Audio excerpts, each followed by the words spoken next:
प्रेम में कि कैसे दे दे हम प्रेम में और जो जिंदगानी कैसे दे दे हम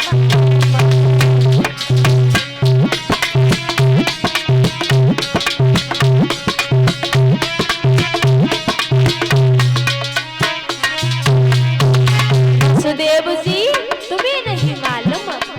कैसे दे दे हम प्रेम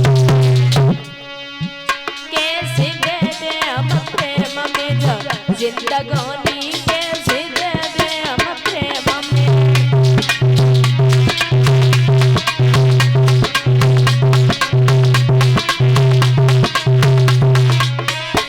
और बोला किया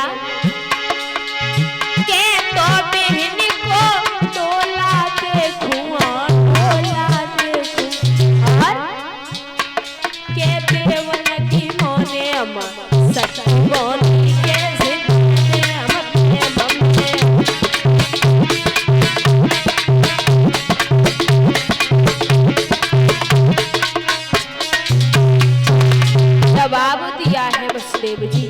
आपको नहीं मालूम यदि मैं अपनी बहन को छोड़ता हूँ तो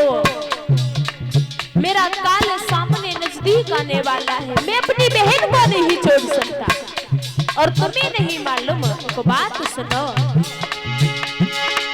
के तो बहन को डोला देखूं के तो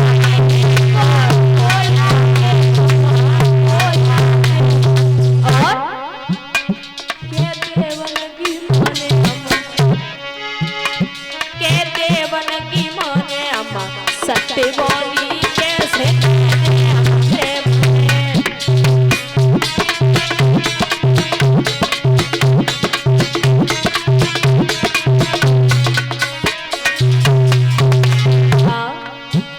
कैसे दे दे हम प्रेम में जो जिंदगानी कैसे दे दे हम प्रेम में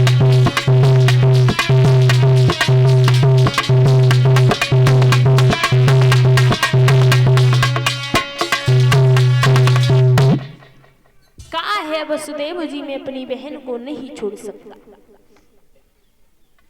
जैसे इतने शब्द वसुदेव जी ने सुने तो वसुदेव जी ने जवाब दिया कंस तुम्हें नहीं मालूम तुम मेरी बात का जवाब दो बोले क्या बोले मुझे ये बता दो तुम्हें अपनी बहन से डर है या संतान से कहा कि तुम्हें अपनी बहन से डर है या संतान से ये मुझे बताओ तो कंसराज ने जवाब दिया आपको नहीं मालूम मुझे अपनी बहन से कोई डर नहीं है लेकिन अपनी बहन की संतान से बहुत डर है इधर जैसे ये शब्द वसुदेव जी ने सुने तो जवाब दिया कंसराज जब तुम्हें अपनी बहन से कोई डर नहीं है तो तुम बहन को मारी क्यों रहे हो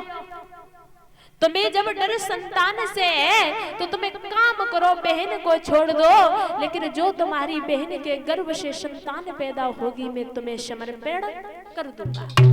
चिंता मत करो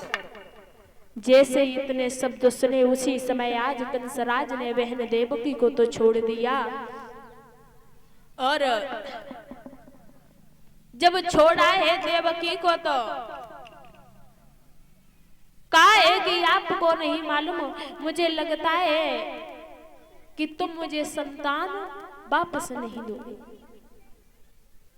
वसुदेव जी ने जवाब दिया मैं गंगा मैया की सौगंध खाता हूँ मैं जो भी संतानें पैदा होगी वो तुझे समर्पण कर दूंगा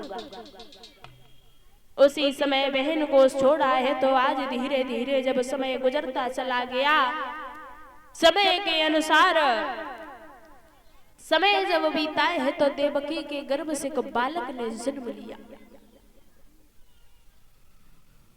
जब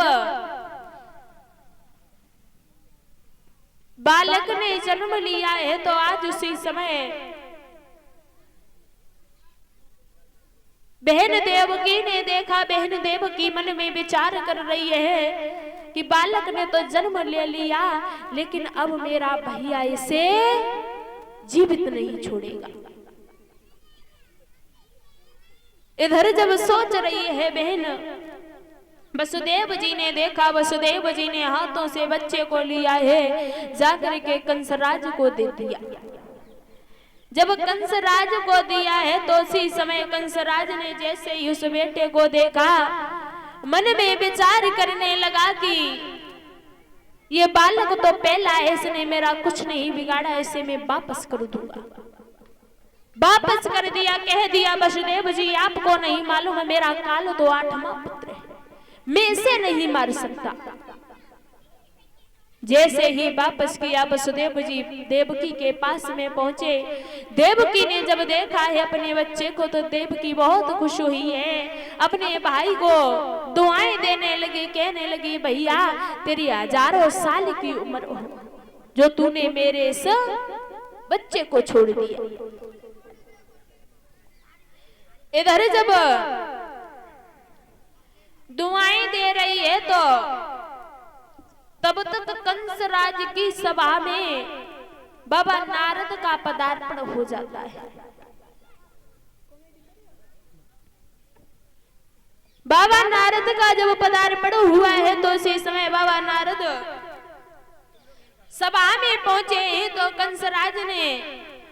हाथ जोड़े प्रणाम किया, आइए प्रभु जी बैठिए। आसन पर बैठाया। बाबा नारद ने जवाब दिया कंसराज तू मुझे ये बता, जब मैं पहले आया था तो तू बहुत खुश नजर आता था, लेकिन अब बात क्या है? कंसराज कहने लगे आपको नहीं मालूम, मेरी बहन है देवकी, उसका 8वां